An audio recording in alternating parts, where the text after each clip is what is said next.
It was a crisp autumn morning in 1988, the kind that promised an endless day of discovery and youthful exuberance. For 12 high school students from Libertyville High, a field trip to the Statue of Liberty was more than just a history lesson. It was a rite of passage, a tangible connection to the ideals etched into the very fabric of America. Led by their enthusiastic history teacher, Mr. Harrison, and chaperoned by Mrs. Peterson, the group, including bright-eyed Emily Davis, the aspiring journalist Mark Jensen, and the quiet but observant Sarah Miller, boarded the ferry with a collective buzz of excitement. They were typical American teenagers, full of dreams, anxieties, and the boundless energy that defines that age. The iconic silhouette of Lady Liberty, growing larger with every wave, was a sight most had only seen in textbooks, and the anticipation was palpable. Yet what began as an innocent educational outing would soon transform into one of the most baffling and enduring mysteries in American history, a chilling narrative that would haunt the collective consciousness for decades. Imagine the scene: a national monument, a symbol of freedom and welcome, visited by millions each year. Yet on that fateful day, it became the stage for an inexplicable disappearance. 12 young lives full of potential vanished without a trace from a location that, by all accounts, should have been one of the safest and most heavily monitored in the country. No ransom demands, no struggle, no witnesses who saw anything out of the ordinary beyond the usual tourist bustle. The initial frantic search, the rising panic of the chaperones, the bewildered expressions of park rangers, and then the chilling realization that 12 individuals, American teenagers with families and futures, had simply ceased to exist within the confines of Liberty Island. The scale of the disappearance, coupled with the high-profile location, propelled the story into national headlines, spawning countless theories, desperate appeals, and an investigative effort that, despite its intensity, yielded nothing but dead ends and unanswered questions. The year 1988 would forever be marked not just by political shifts or cultural milestones, but by the profound void left by these missing students. For 35 years, the case remained a cold, unsettling enigma. Families endured the agonizing limbo of not knowing. Communities grappled with the shadow cast by the unsolved mystery. And the Statue of Liberty, while still a beacon of hope, carried, for some, the unspoken weight of that tragic day. Then, in an unexpected turn that defied all probability, a discovery was made deep within the pedestal of the statue itself. A small, weathered diary. This wasn't just any old artifact. It was a personal journal, meticulously kept, that seemed to belong to one of the vanished students. The implications were immediate and profound. Could this be the key that unlocks the 3.5-decade-old puzzle? Could it offer a voice from the past, a final testament to what truly transpired on that seemingly ordinary autumn day? The finding reignited hope, fear, and a burning curiosity, promising to peel back layers of time and silence, potentially revealing not just the fate of the 12 students, but perhaps even a hidden narrative woven into the very history of the monument itself. This diary, its pages brittle with age, held the potential to transform a cold case into a chilling confession, or perhaps a final desperate cry for understanding. The historical context surrounding the Statue of Liberty's construction and its symbolic weight is crucial to understanding the gravity of the 1988 disappearance. Conceived as a gift from the people of France to the United States, Liberty Enlightening the World was designed by Frédéric Auguste Bartholdi, with its internal structure engineered by Gustave Eiffel, the visionary behind the Eiffel Tower. Dedicated on October 28, 1886, the statue quickly became an enduring symbol of freedom, democracy, and a welcoming beacon for immigrants arriving in America through Ellis Island. Its very location, strategically placed at the mouth of the Hudson River in New York Harbor, ensured that it was one of the first sites for millions seeking a new life. The statue isn't just a monument. It's a profound declaration of national identity, a testament to shared ideals, and a physical representation of the American dream. This deep-seated significance meant that any incident occurring on Liberty Island, particularly one as tragic and inexplicable as the vanishing of a group of students, resonated far beyond the immediate families and local community. It touched a nerve in the national psyche, challenging the very notion of safety and security in a place considered sacred. The Statue of Liberty, usually a symbol of hope, became for many a site of profound unease, a silent witness to an unfolding tragedy. The irony was stark. A monument designed to welcome and inspire had become the backdrop for a terrifying mystery, its impenetrable pedestal and torch-bearing hand now casting a long, unsettling shadow over the memory of that day. The historical layers of the statue, from its initial design challenges and fundraising efforts to its eventual triumph as an engineering marvel and cultural icon, only deepened the public's fascination and horror with the 1988 event. How could such a thing happen in such a place? How could a group of young Americans simply vanish from a site so steeped in their nation's history and values? This profound juxtaposition of national pride and inexplicable loss became a central, haunting element of the narrative, embedding the mystery not just in crime annals, but in the broader cultural tapestry of America. The Statue of Liberty, for all its grandeur, had acquired a new, darker legend. The main concepts and facts surrounding the 1988 disappearance are steeped in the meticulous, yet ultimately futile efforts of law enforcement and the sheer baffling nature of the event itself. The 12 students, primarily juniors and seniors from Libertyville High School, were part of a specialized history club known for their keen interest in American heritage. Emily Davis, a vivacious 16-year-old with an infectious laugh, was known for her artistic talent and a penchant for chronicling events in her personal journal. Mark Jensen, 17, was the school's star debater, always questioning, always seeking deeper truths. Sarah Miller, a quiet intellectual, was rarely seen without a book in hand, her insights often surprising those who underestimated her reserved demeanor. The group, chaperoned by Mr. Harrison, a beloved history teacher nearing retirement, and Mrs. Peterson, a no-nonsense but caring English teacher, had followed a standard itinerary. They had taken the ferry from Battery Park, explored the museum within the Pedestal, and were scheduled to ascend to the Crown. It was during this ascent, or shortly after, that the timeline became irrevocably fractured.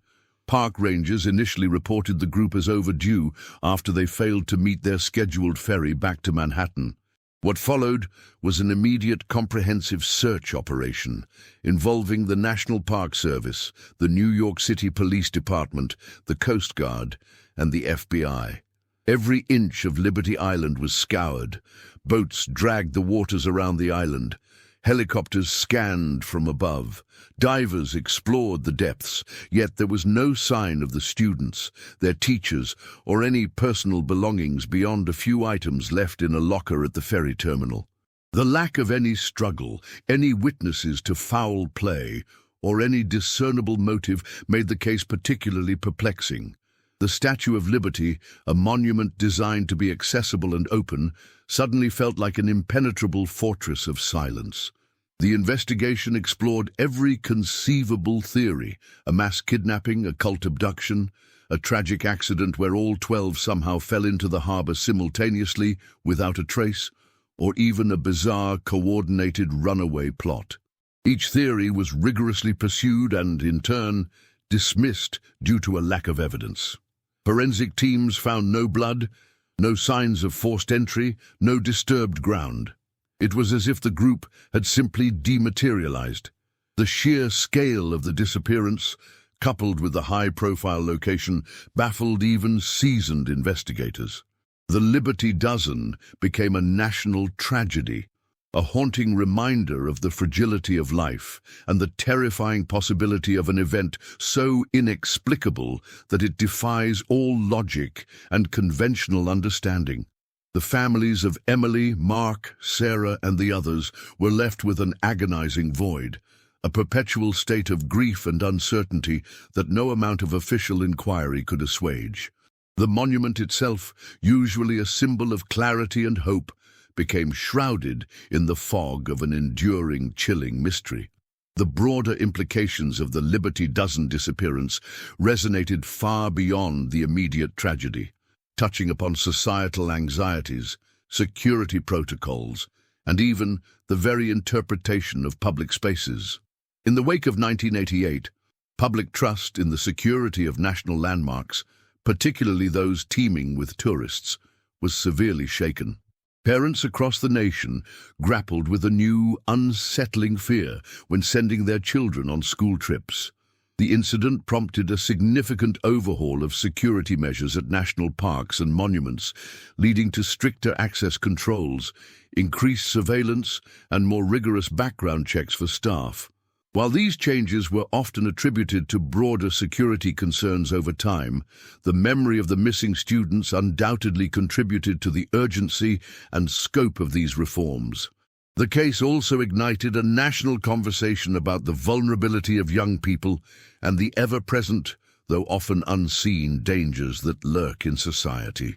It became a cautionary tale, whispered in hushed tones, about how even the most iconic and seemingly safe environments could harbor inexplicable perils. Culturally, the Liberty Dozen became a touchstone for unsolved mysteries, inspiring countless fictional narratives in books, television shows, and films that explored themes of vanishing acts, secret societies, and hidden histories. The story tapped into a primal human fear, the fear of the unknown, of bodies disappearing without a trace, leaving behind only questions and an aching emptiness. For the families, the implication was a life irrevocably altered, a permanent state of suspended grief. They became advocates for missing persons, their personal tragedy fueling a broader movement to support others facing similar nightmares. Scientifically, or rather, from a psychological perspective, the case highlighted the human mind's struggle to cope with ambiguity. The lack of closure was a torment, demonstrating how vital concrete answers are for the grieving process.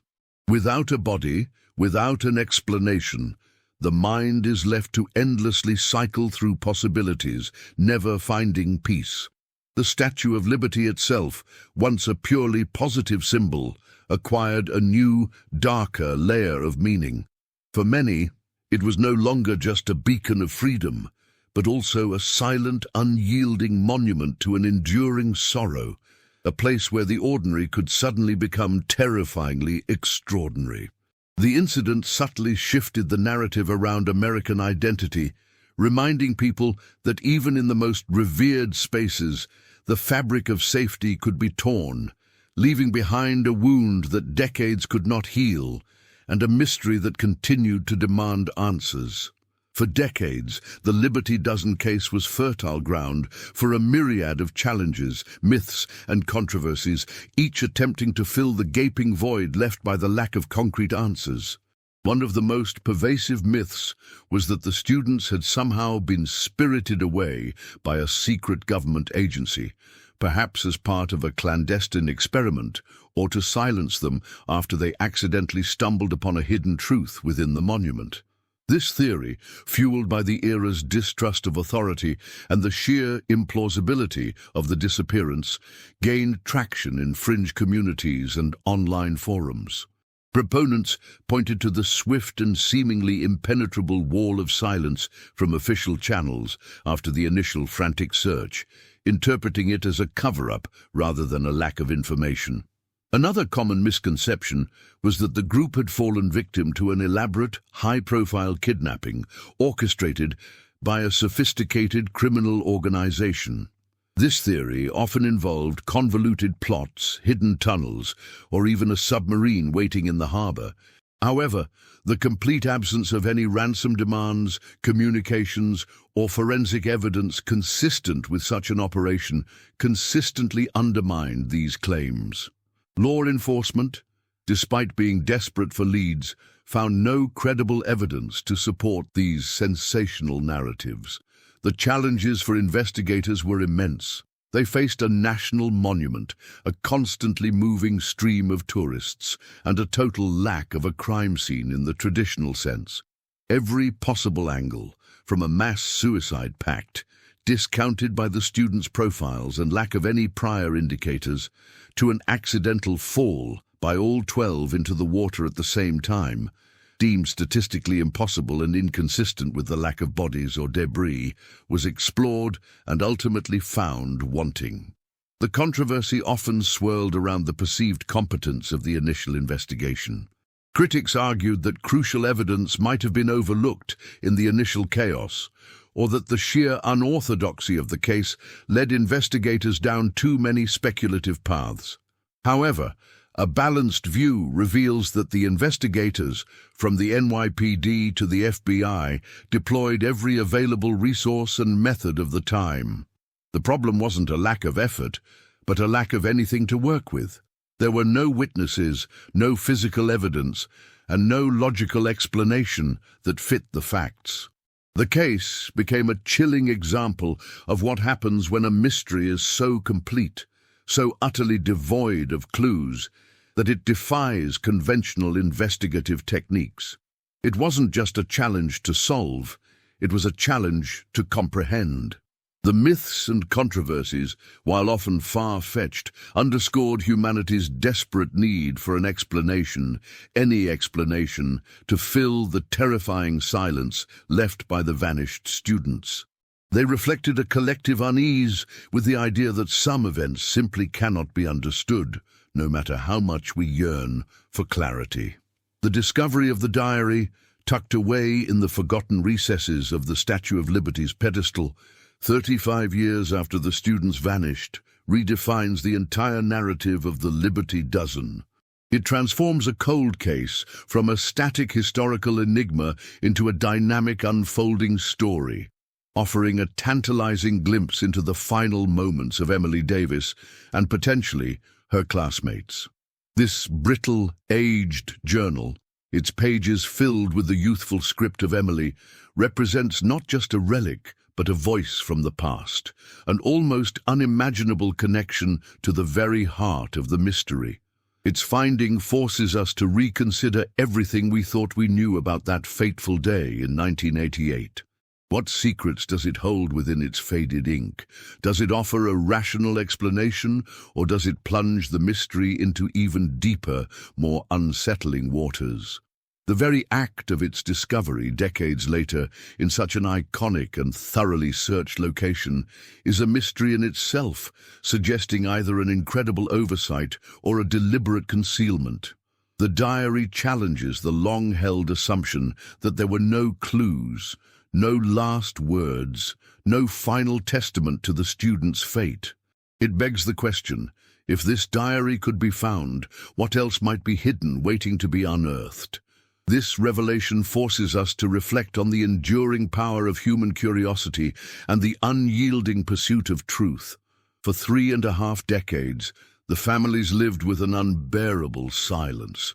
Now, a fragile notebook holds the potential to break that silence, to offer closure, or perhaps to open a Pandora's box of new questions. It reminds us that history is not always a fixed entity. Sometimes it lies dormant, waiting for a chance discovery to reanimate its unresolved narratives. The diary represents the ultimate intersection of history, mystery, and human resilience. It is a testament to the belief that even the most impenetrable secrets can, given enough time and a stroke of luck, eventually come to light.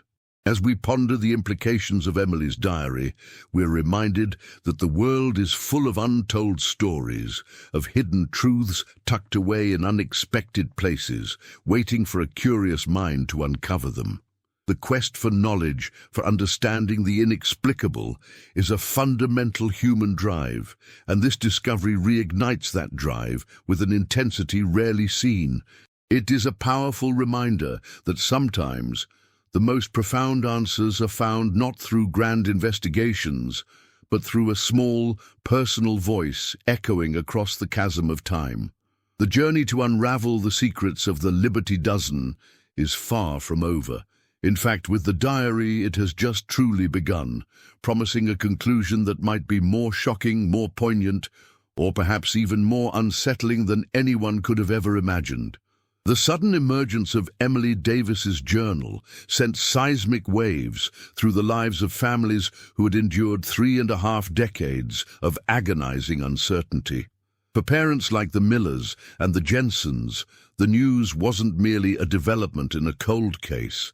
It was a visceral jolt, reawakening raw grief interwoven with a fragile, almost unbearable hope. Imagine the profound internal conflict, the terror of finally learning a truth that might be devastating, juxtaposed with the desperate craving for any fragment of closure. This single artifact, brittle and silent, became a conduit across time, a potential bridge to the last conscious moments of their children.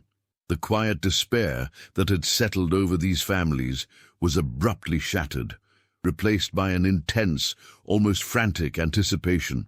The collective breath of a nation, too, seemed to catch as the once dormant narrative of the Liberty Dozen roared back into public consciousness, demanding a re-evaluation of a mystery long relegated to history's archives. Handling such a delicate relic presented unique challenges for the forensic experts tasked with its examination. The diary wasn't just a book. It was a time capsule, its pages possibly imbued with latent fingerprints, fibers, or microscopic residues that could offer fresh leads. However, the advanced age of the paper, the fragility of the ink, and potential for contamination meant its extraction and analysis required almost surgical precision, far removed from standard crime scene procedures. Specialized conservators were brought in, their expertise crucial to preserving the document while simultaneously extracting its secrets. They faced the daunting task of carefully turning pages that might crumble, deciphering faded script, and searching for non-textual clues to shed light on the students' final hours. The sheer historical significance surrounding the diary meant every step was scrutinized, every finding meticulously documented, aware this singular item held the potential to rewrite a dark chapter in American history. The diary's discovery profoundly reoriented the investigative approach. Prior inquiries had been broad, speculative searches for external factors, kidnappers, accidents, or runaway plots. Now the focus narrowed dramatically, shifting inward, towards the subjective experience of one of the victims. This journal offered the unprecedented possibility of an eyewitness account, albeit a posthumous one. Investigators, previously working from a vacuum of information, now had a potential narrative thread to follow. Could Emily's entries reveal details about the group's interactions, any unusual observations, or even hidden internal conflicts within the student group? The potential for identifying previously unknown motives or overlooked individuals became a tangible prospect. It was no longer a hunt for an abstract what happened, but a deeper probe into what Emily saw, felt, and recorded, offering a personal lens through which to re-examine the entire timeline of that ill-fated day. This startling development reignited a public fascination that had waned, transforming the Liberty Dozen from a historical footnote into a live, developing story once more. Media outlets, both national and international, scrambled to cover every detail, leading to a renewed surge of public speculation and amateur sleuthing. Yet this resurgence brought with it complex ethical dilemmas. How much of Emily's private thoughts, anxieties, and observations recorded in a personal diary should be made public? Balancing the family's right to closure and the public's right to information against the inherent privacy of a young girl's journal became a delicate tightrope walk. Questions arose about the responsibility of news organizations and investigators in sharing content that could be deeply personal or potentially traumatizing. The diary, a key to unlocking a national mystery, was also the intimate world of a teenager, a poignant reminder that behind every cold case are human lives, their dignity deserving of respect even in death. The specific placement of the diary within the Statue of Liberty's pedestal added another layer of intrigue. It wasn't found washed ashore or in a discarded bag. It was discovered deep within the monument itself, a place thoroughly searched decades prior. This detail begged a crucial question. Was it intentionally hidden there by Emily or someone else? If so, by whom and why? The notion that a private confession or a vital clue had been secreted away within the very heart of America's symbol of freedom, only to resurface decades later, evoked a profound sense of dramatic irony. It suggested a hidden narrative woven into the monument's structure, a silent testament to events unfolding within its hallowed walls that had escaped detection for generations. This spatial revelation hinted at a deliberate act, moving the investigation from pure accident or external abduction towards a more internal, perhaps even conspiratorial explanation connected directly to the monument itself. The painstaking process of unfurling Emily Davis's journal was akin to opening a historical sarcophagus, each brittle page a fragile scroll of a young life preserved against all odds. Forensic specialists, working with surgical precision, utilized advanced imaging techniques to stabilize the aged paper and enhance the faded ink, ensuring that not a single stroke of Emily's pen was lost to time. The initial entries, far from revealing immediate answers, instead offered a poignant immersion into the ordinary world of a thoughtful teenager. Her observations, at first, chronicled typical high school concerns: a fleeting crush, the pressure of an upcoming history exam, a minor disagreement with a friend over a project. This humanizing prelude served to deepen the tragedy, reminding everyone that these were not just statistics, but vibrant individuals whose lives were abruptly truncated. As the pages turned, a distinct voice emerged from the past. Emily, as revealed through her prose, possessed a keen eye for detail and an introspective nature, often jotting down nuanced observations about her classmates that had never surfaced in the official records. For instance, she noted Mark Jensen's uncharacteristic quietness on the ferry ride, attributing it to a perceived tension with Sarah Miller over a shared research task, a subtle interpersonal dynamic previously unknown to investigators. Furthermore, she meticulously described the weather, the specific hues of the harbor water, and even the particular mannerisms of one of the park rangers they encountered early that morning. These seemingly trivial details, imbued with the weight of hindsight, now became potential breadcrumbs, forcing investigators to re-examine every minute of that fateful day through an entirely new, deeply personal lens. The diary also painted a more vivid picture of the group's collective mood. While outwardly excited, Emily's entries hinted at an undercurrent of nervous energy, a palpable anticipation that wasn't solely tied to the historical significance of the Statue of Liberty. She mused about a buzz among some of her peers, a sense of shared secrets, or perhaps a mischievous plan brewing beneath the surface of their educational excursion.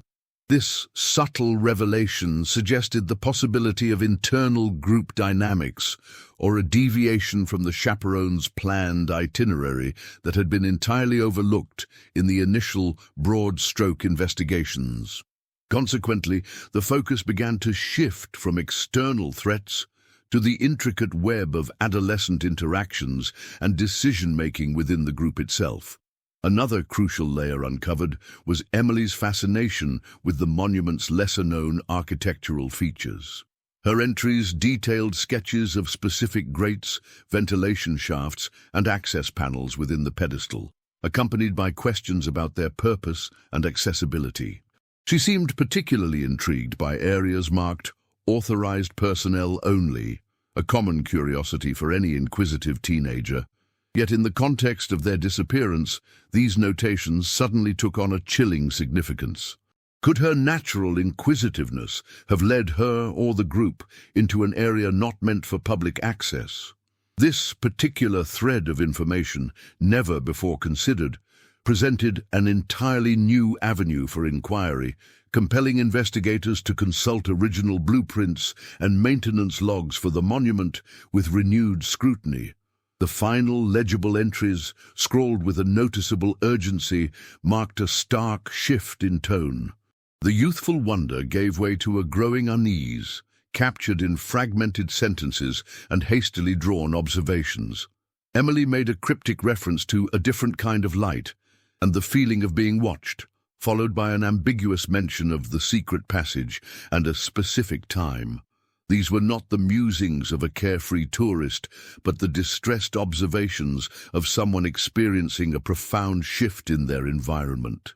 This sudden change in her narrative trajectory, occurring just hours before their disappearance, unequivocally transformed the investigation from a search for an external perpetrator into a quest to understand an unfolding event witnessed and recorded by one of the victims from within the very heart of the mystery.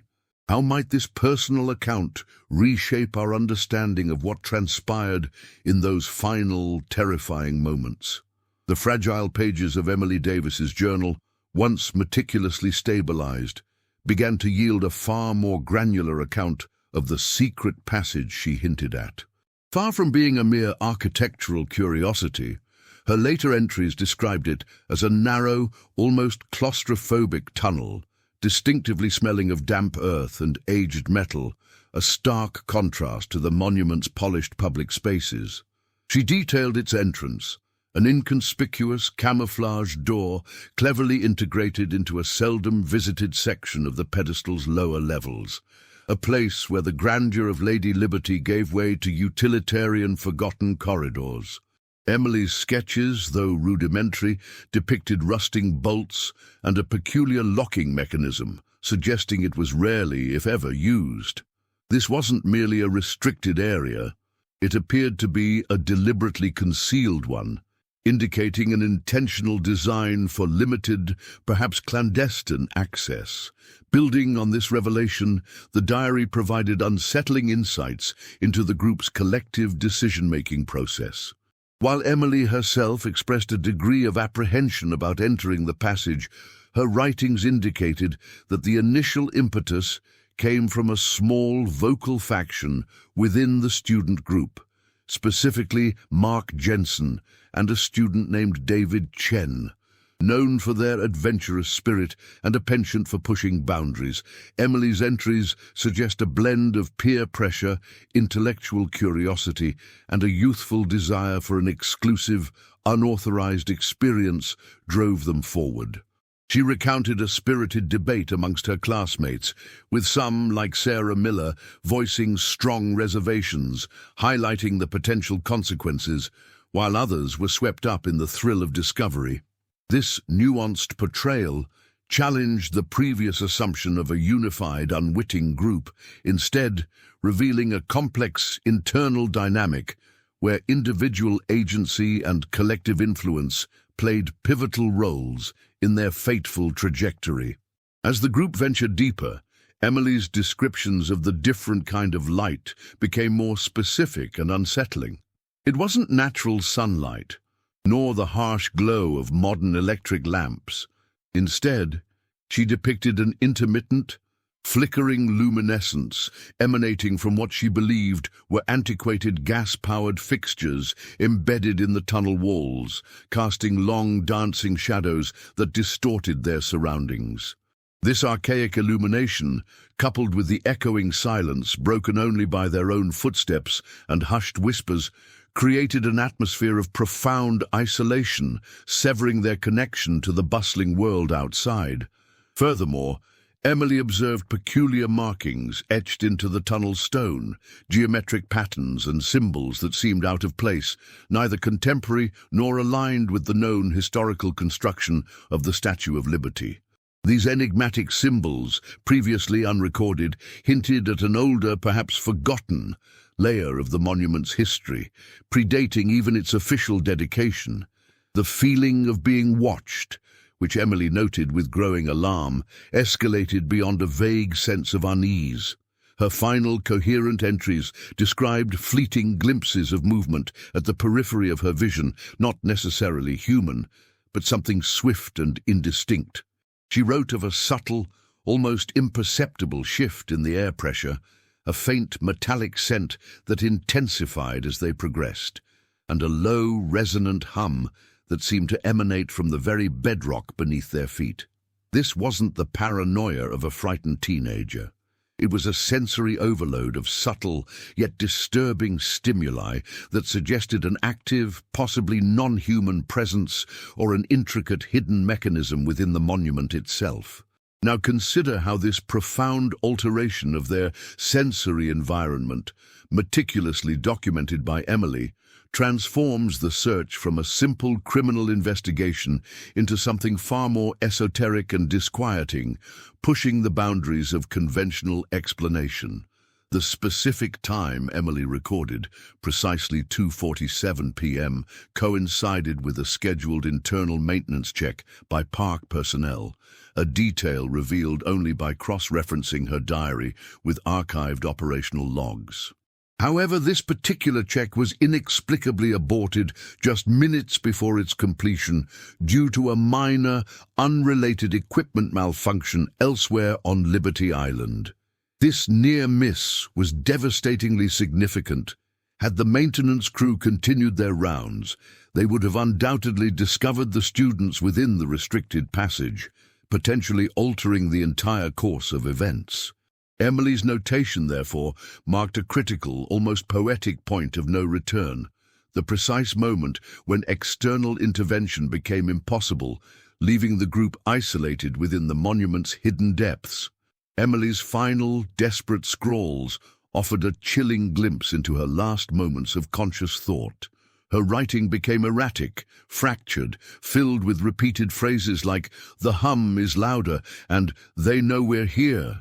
The sketches devolved into abstract lines and frantic cross-hatching, suggesting a mind overwhelmed by fear and confusion. The ink blurred in places, as if smudged by tears or trembling hands. She made a final fragmented reference to the chamber below, hinting at a further descent, a lower level of the monument beyond even the secret passage they had initially entered. This final, terrifying detail, never before conceived by investigators, opened up a terrifying new dimension to the mystery, implying that the students were not merely lost within the pedestal, but had accessed an even deeper, utterly unknown subterranean realm beneath the iconic statue, a place where no public record or blueprint had ever indicated existence. The mere implication of a chamber below, hinted at in Emily's final frantic notations, wrenched open an entirely new dimension to the mystery, one that challenged the very bedrock of the monument's accepted history. This wasn't simply a hidden room. It suggested an anomalous substructure, a subterranean complex lying deep beneath the Statue of Liberty, unacknowledged in any known architectural schematics or historical records. The existence of such a space, if confirmed, would force a radical re-evaluation of the monument's origins, compelling experts to consider whether the iconic statue was, in fact, built upon a pre-existing, perhaps far more ancient, foundation. Imagine the profound psychological impact on a group of teenagers already disoriented and apprehensive upon discovering an access point to such an unexpected concealed world. Their initial youthful exuberance would undoubtedly curdle into a chilling cocktail of fear and awe. What lay within that deeper stratum? Was it a natural geological cavern, previously unknown and undiscovered, or a meticulously engineered space, dating back to a period long before European settlement, perhaps even hinting at indigenous or forgotten civilizations with advanced knowledge of subterranean construction? This question alone presented an intellectual chasm, demanding an entirely different investigative paradigm, moving beyond conventional criminal forensics into the realms of archaeology, geology, and even speculative history. Furthermore, the nature of this purported chamber would dictate the subsequent course of the student's fate. If it were a natural formation, The dangers would be inherent: unstable ground, lack of breathable air, or an unexpected collapse. Conversely, an artificial, concealed structure would imply intent, a deliberate design to hide something or to serve a clandestine purpose. This raises a crucial question. Who would build such a chamber beneath a symbol meant for public veneration, and what secrets would compel such extreme measures of concealment? The silence surrounding this hypothetical space, maintained for centuries, speaks volumes, suggesting a narrative far more intricate and enigmatic than a simple tale of missing persons. The implications for the Statue of Liberty itself were monumental.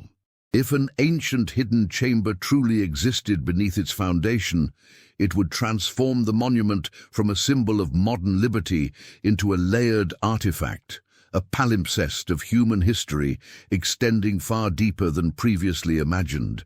It would no longer be solely a gift from France, but a modern edifice superimposed upon a whisper of an older, perhaps forgotten, legacy.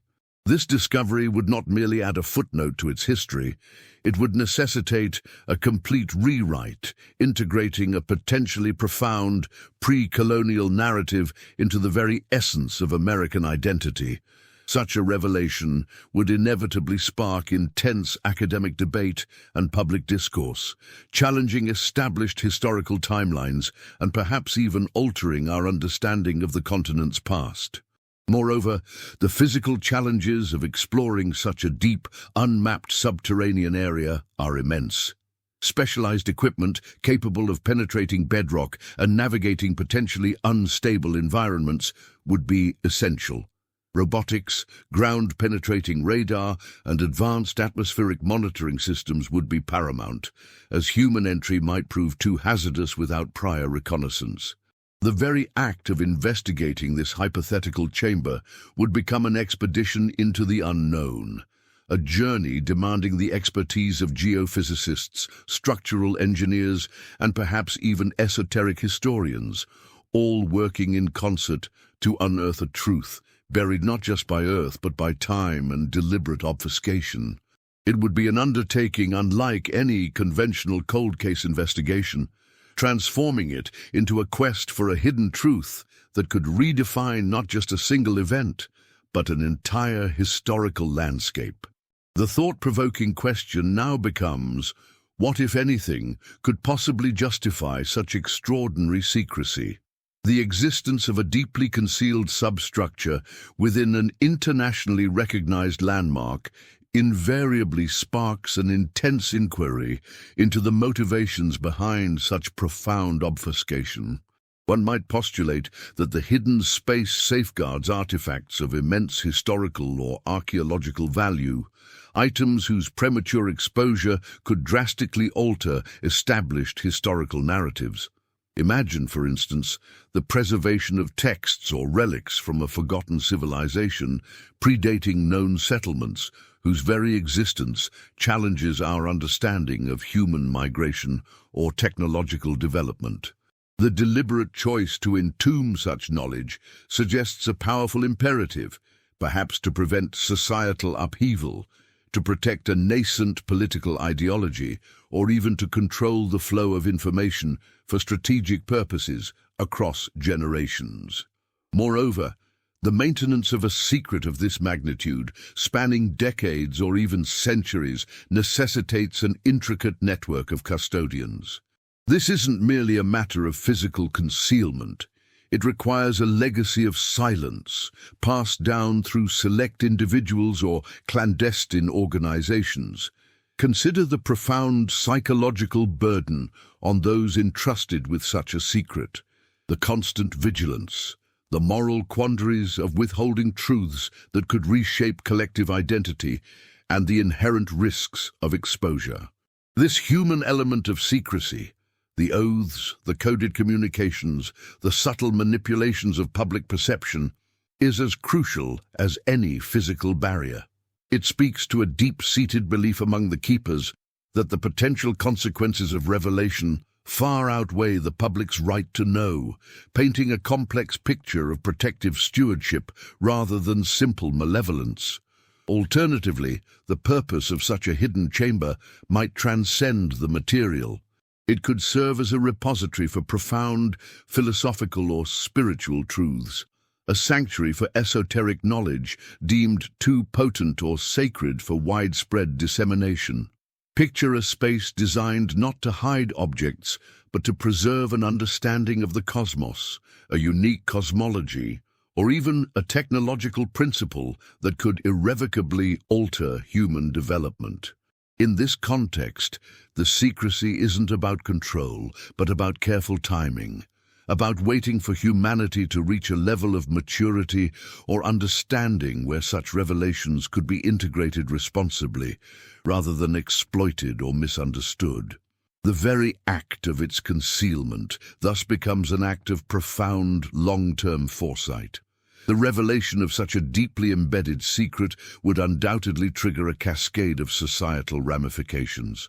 Beyond the immediate shock and fascination, it would compel a rigorous re-examination of official histories, challenging the very foundations of national identity and cultural heritage. How would a society reconcile its present understanding with a newly unearthed, potentially contradictory past? Think of the profound shifts in academic disciplines, the rewriting of textbooks, and the re-evaluation of national myths. Such an event would not merely add a chapter to history, it would necessitate a fundamental restructuring of the entire narrative, inviting a global dialogue on the nature of truth, memory, and the deliberate construction of historical consensus. Furthermore, the discovery forces us to confront the ethical dimensions of concealment. When, if ever, is it justifiable for a select few to deliberately withhold information that could profoundly impact the collective consciousness? This isn't a simple question of right or wrong. It delves into the complexities of paternalism, the potential for exploitation, and the delicate balance between societal stability and intellectual freedom.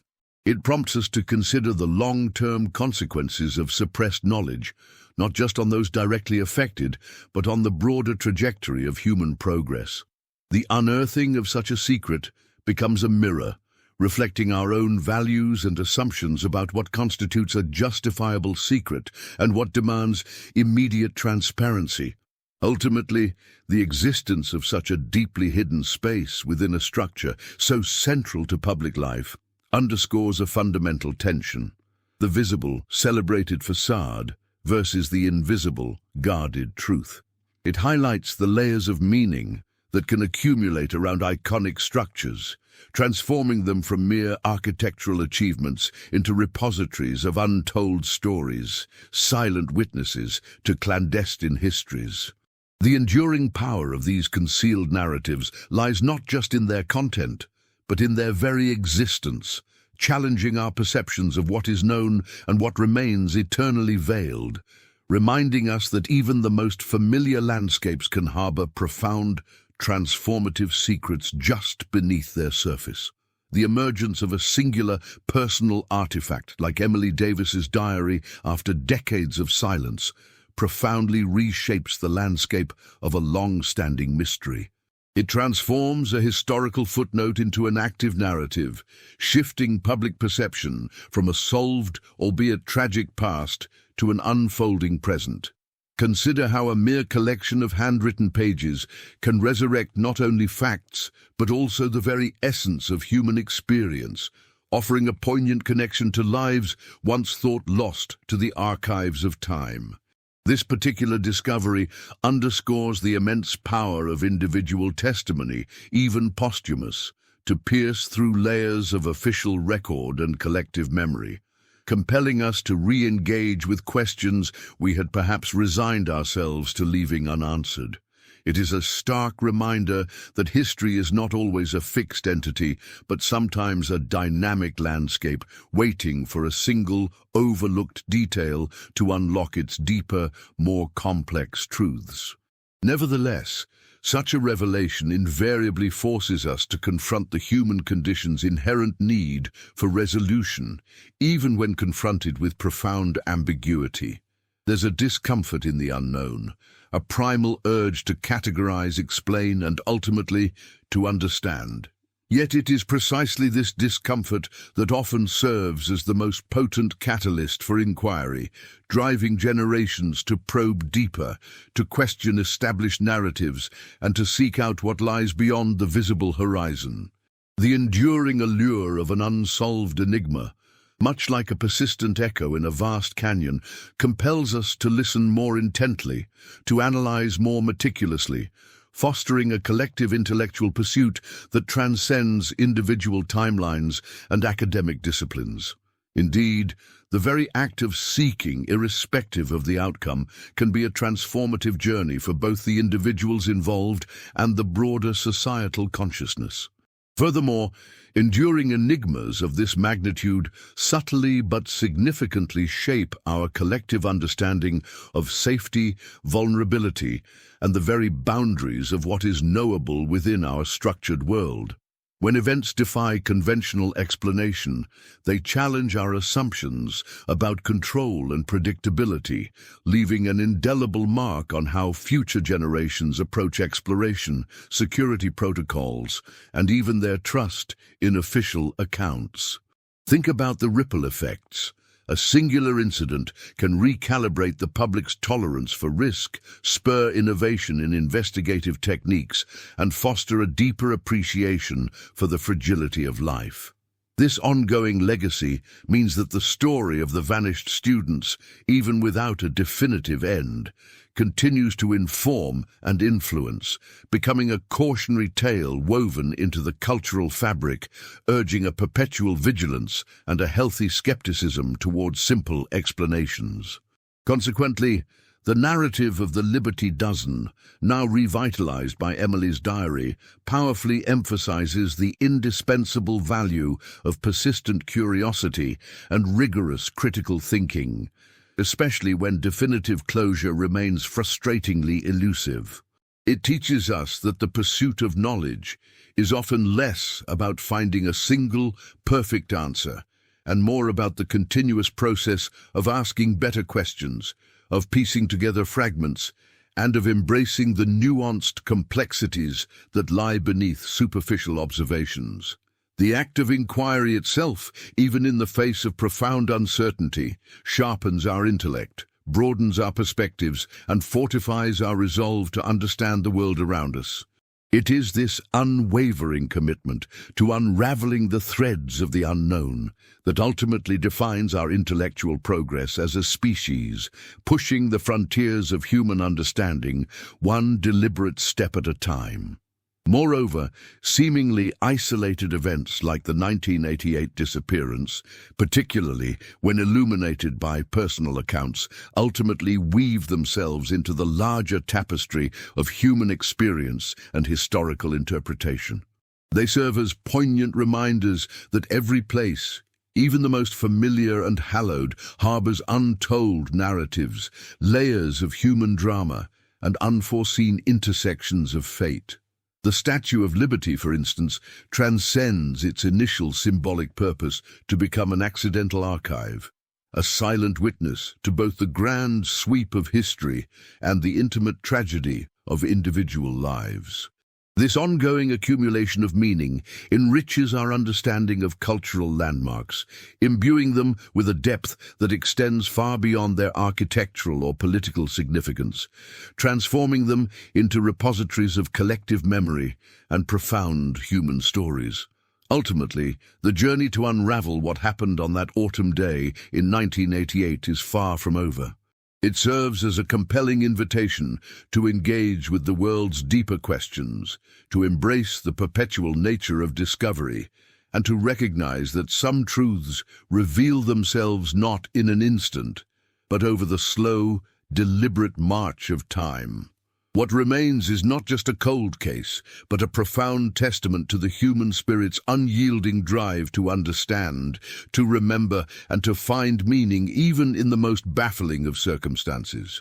The search continues, driven by an enduring hope that every fragment, every whisper from the past, brings us closer to illuminating the shadows that linger, ensuring that the echoes of those 12 young lives resonate, challenging us to keep looking, to keep learning, and to never cease wondering. The profound questions ignited by such enduring enigmas, particularly those shrouded in deliberate secrecy, compel us to ponder the very nature of truth and its elusive dance with time. We, as individuals and as a collective, possess an inherent yearning for narrative completion, a desire to neatly tie off loose ends and file away unresolved questions. Yet, as the decades pass, some mysteries stubbornly resist categorization, instead growing richer and more complex with each passing generation. This phenomenon underscores a fascinating aspect of human cognition, our capacity not only to seek answers, but also to grapple with the discomfort of their absence, often finding a different kind of meaning in the very act of prolonged inquiry. Consider for a moment how an unresolved historical puzzle can function as a societal mirror, reflecting our evolving values, our technological advancements, and even our shifting anxieties. What was once dismissed as folklore might, in a later era, become a credible line of scientific investigation thanks to new tools or a broader understanding of the natural world.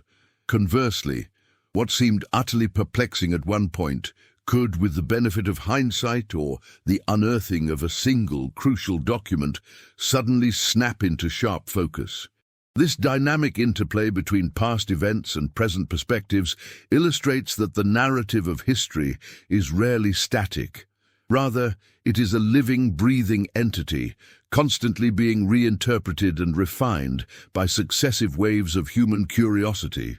Moreover, the persistent shadow cast by certain unexplained events serves as a potent reminder of our epistemic limits.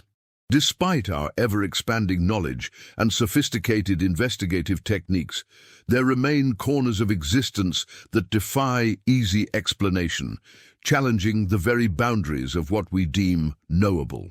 This isn't a failure of intellect, but rather an invitation to intellectual humility, an acknowledgement that the universe, and indeed our own history, holds secrets far grander and more intricate than our current frameworks might allow. Such recognition can be profoundly liberating, fostering a sense of wonder that fuels further exploration, pushing us to develop new methodologies and to question long-held assumptions. Perhaps the most significant legacy of these lingering questions is their capacity to cultivate a profound sense of shared human experience. A mystery that spans generations creates an invisible thread, connecting those who first grappled with its initial shock to those who, decades later, encounter its echoes in dusty archives or newly discovered artifacts. It becomes a collective intellectual inheritance, a puzzle passed down through time, inviting each new mind to contribute its unique perspective, its novel approach to the ongoing quest for understanding. This communal pursuit of truth, irrespective of its ultimate success, strengthens the bonds of curiosity that unite us across diverse backgrounds and differing worldviews. Ultimately, the true value embedded within these enduring enigmas lies not solely in the potential for a definitive answer, but in the journey of inquiry itself. It is in the relentless questioning, the meticulous examination, the spirited debate, and the imaginative theorizing that we truly grow, both individually and as a society. The persistent hum of an unsolved mystery, resonating through the corridors of time, serves as a perpetual call to intellectual adventure, reminding us that the greatest discoveries often lie just beyond the veil of the understood. It beckons us to maintain an open mind, to cherish the act of learning, and to embrace the rich, complex tapestry of an existence where some of the most profound lessons are found not in the answers we uncover, but in the questions we continue to ask. The lingering psychological footprint of an unresolved enigma, particularly one involving such a public and symbolic location, imprints itself deeply onto the collective imagination. It challenges the very fabric of our perceived reality, forcing us to grapple with the unnerving possibility that the world contains gaps, unforeseen vulnerabilities, and events that defy conventional logic.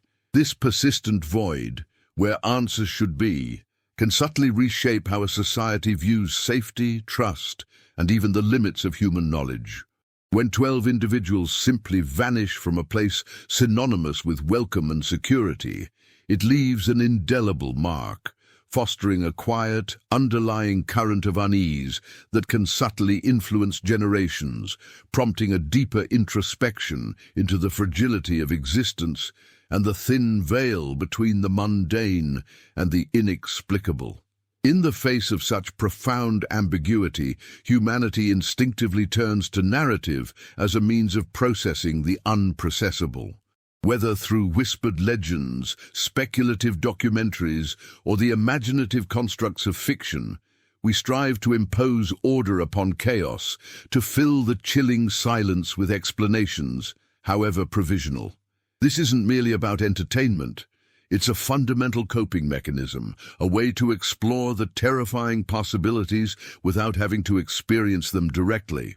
Consider how tales of the unexplained become cultural touchstones, serving as cautionary parables or thrilling explorations of the unknown, allowing us to mentally navigate the precipice of the incomprehensible and, in doing so, perhaps even redefine the boundaries of what we believe to be possible within our own lives. Furthermore, the absence of conventional evidence, no bodies, no ransom notes, no struggle, becomes a form of negative evidence, a powerful, albeit frustrating, data point in itself. It compels investigators and the public alike to consider scenarios that lie far outside the typical criminal playbook. This isn't just a lack of clues, it's the meaning derived from that very absence. When every expected sign of foul play or accident is conspicuously missing, it forces a re-evaluation of assumptions, pushing inquiry into more abstract or even extraordinary realms.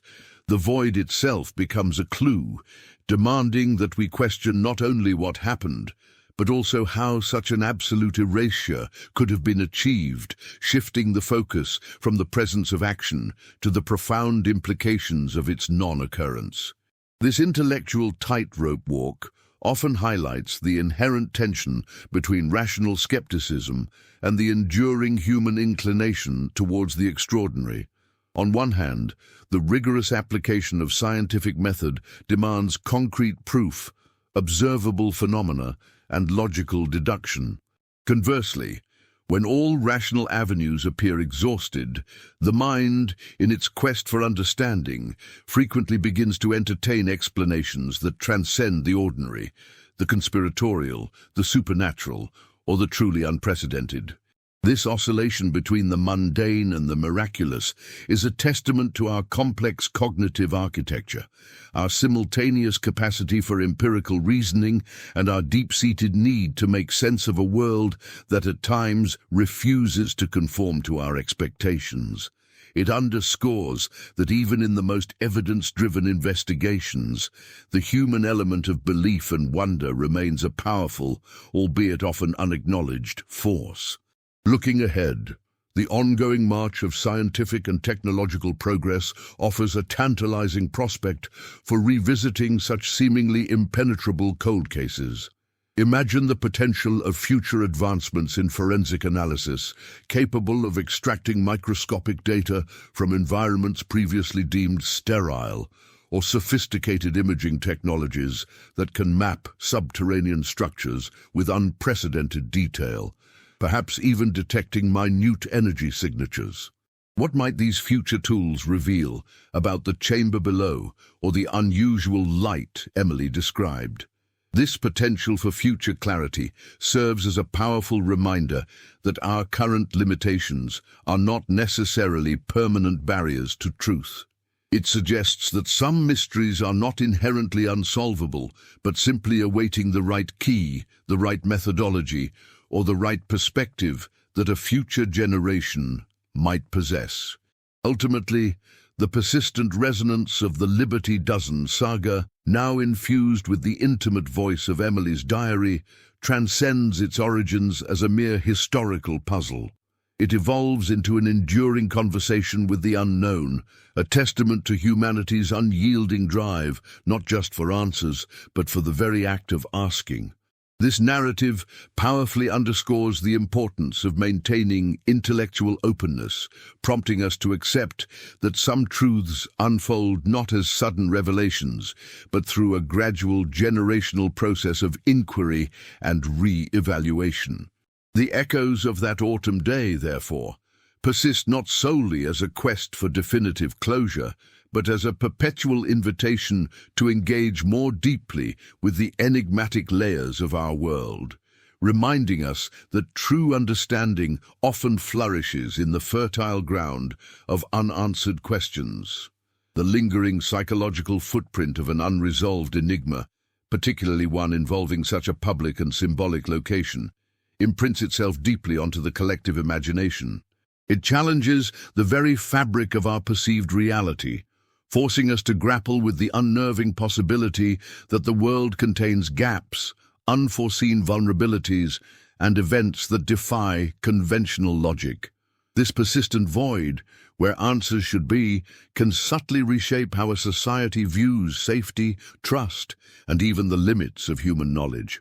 When individuals simply vanish from a place synonymous with welcome and security, it leaves an indelible mark, fostering a quiet, underlying current of unease that can subtly influence generations, prompting a deeper introspection into the fragility of existence and the thin veil between the mundane and the inexplicable.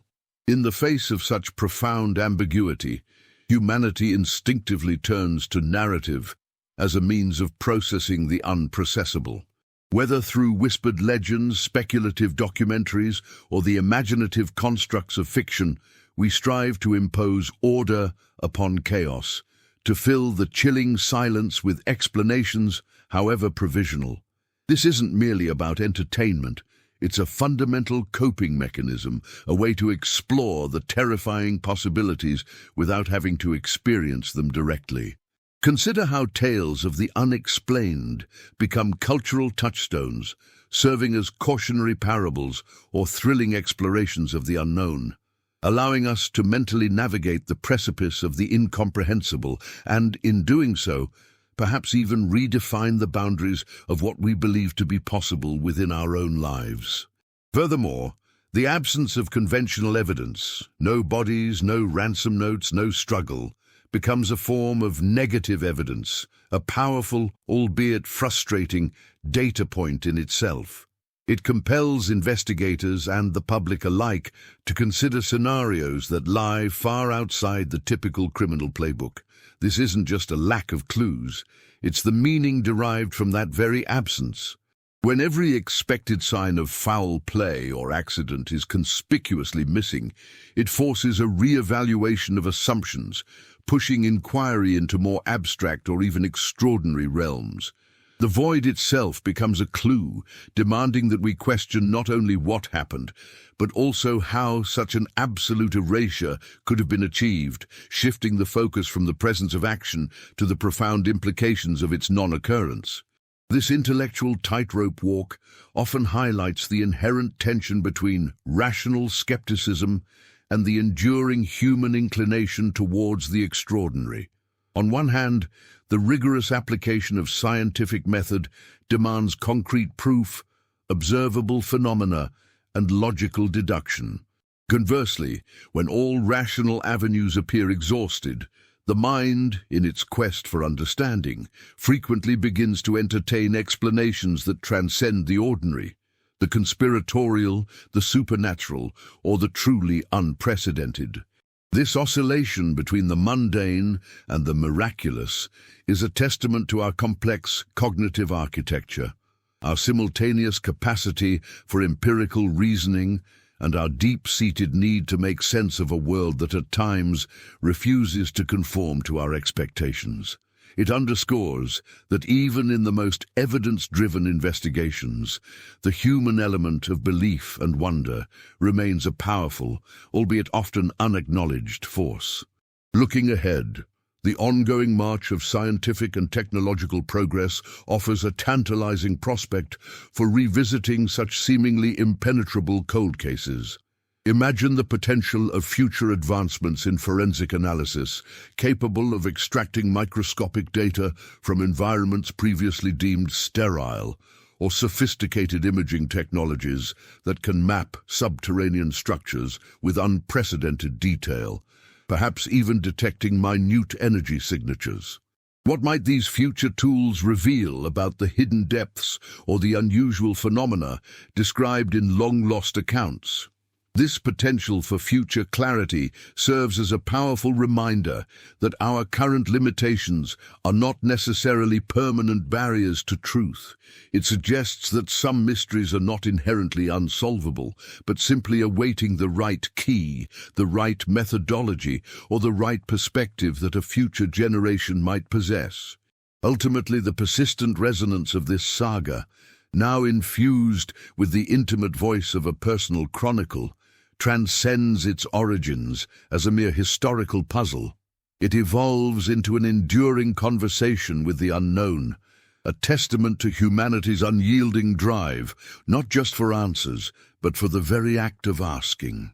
This narrative powerfully underscores the importance of maintaining intellectual openness, prompting us to accept that some truths unfold not as sudden revelations, but through a gradual generational process of inquiry and re-evaluation. The echoes of that autumn day, therefore, persist not solely as a quest for definitive closure, but as a perpetual invitation to engage more deeply with the enigmatic layers of our world, reminding us that true understanding often flourishes in the fertile ground of unanswered questions. Reflecting on this journey through a decades-old enigma, we witness a profound transformation of the very nature of mystery itself. What began as an impenetrable void, a chilling absence against an iconic backdrop, has gradually coalesced into a deeply personal, internal narrative.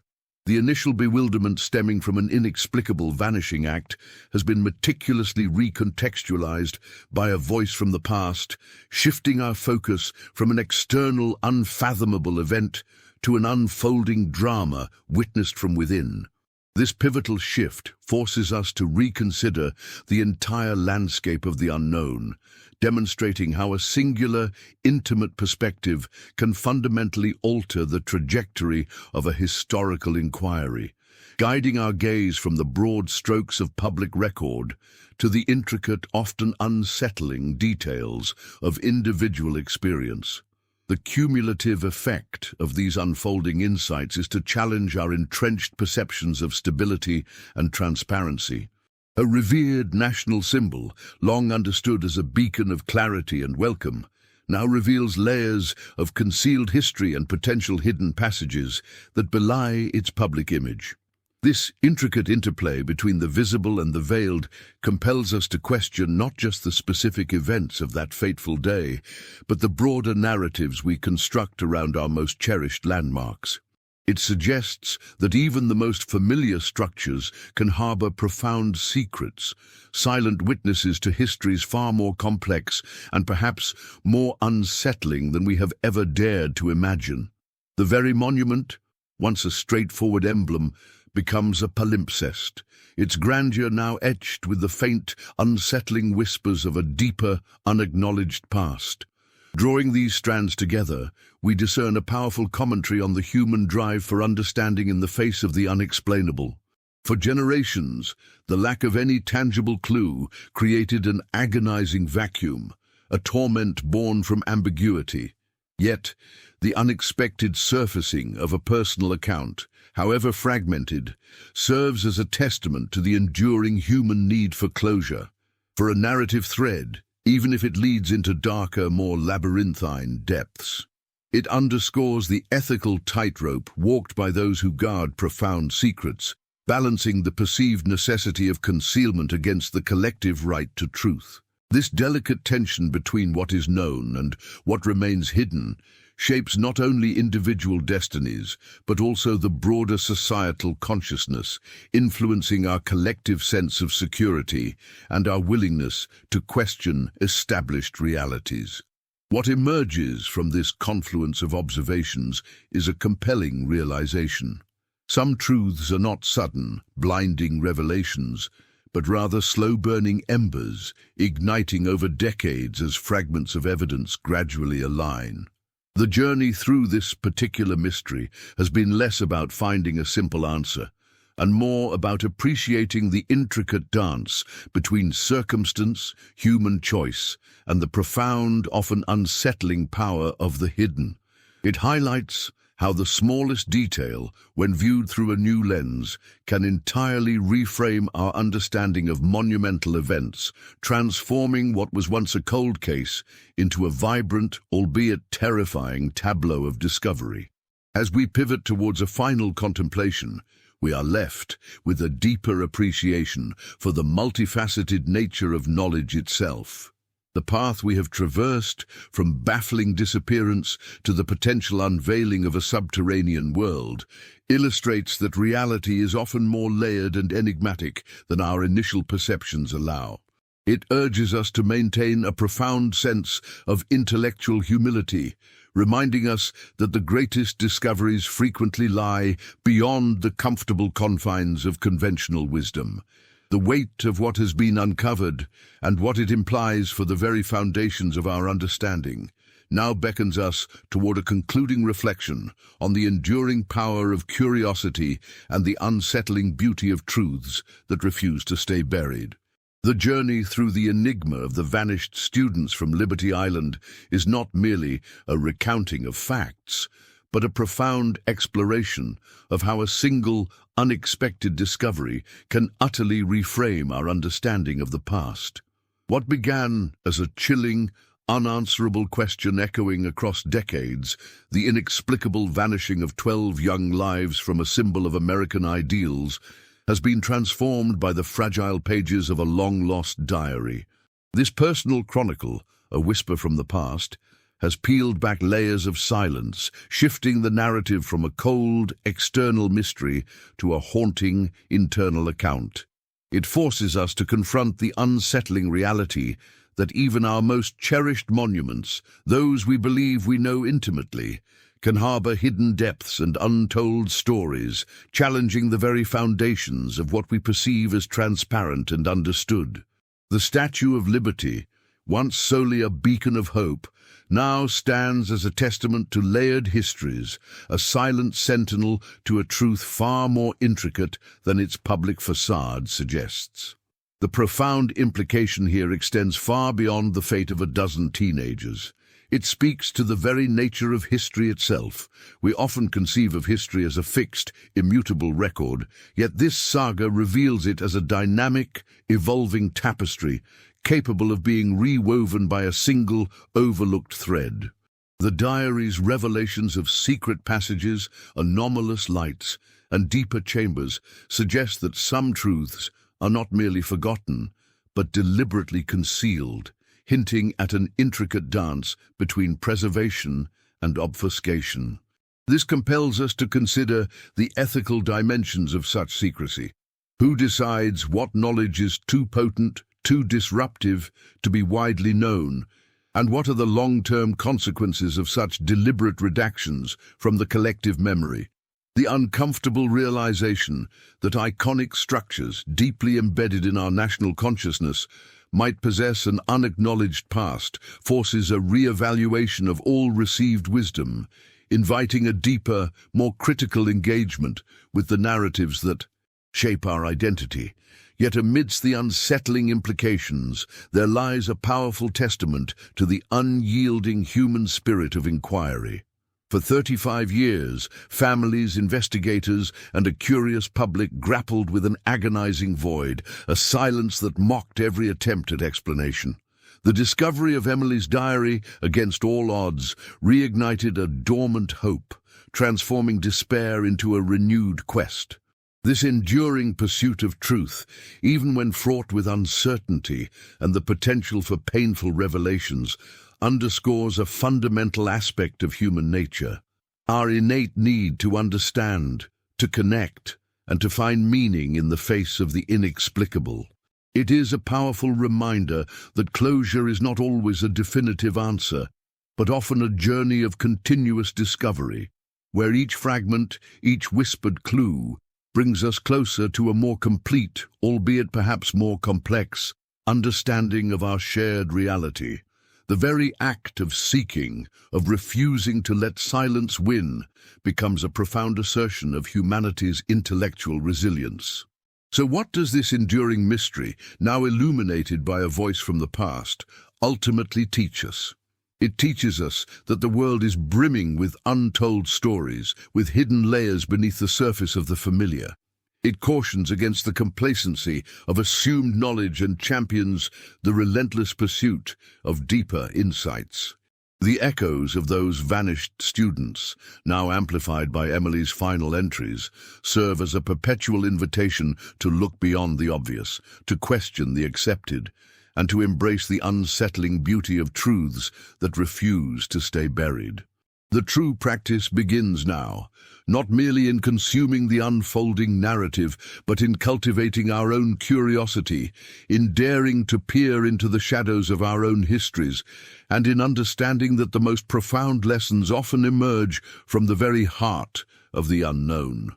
Let this narrative stand as a poignant reminder that while some questions may linger, the act of asking them, of seeking to understand, is itself a journey of immeasurable value, ensuring that the legacy of those who vanished continues to inspire a deeper, more thoughtful engagement with the enigmatic world around us.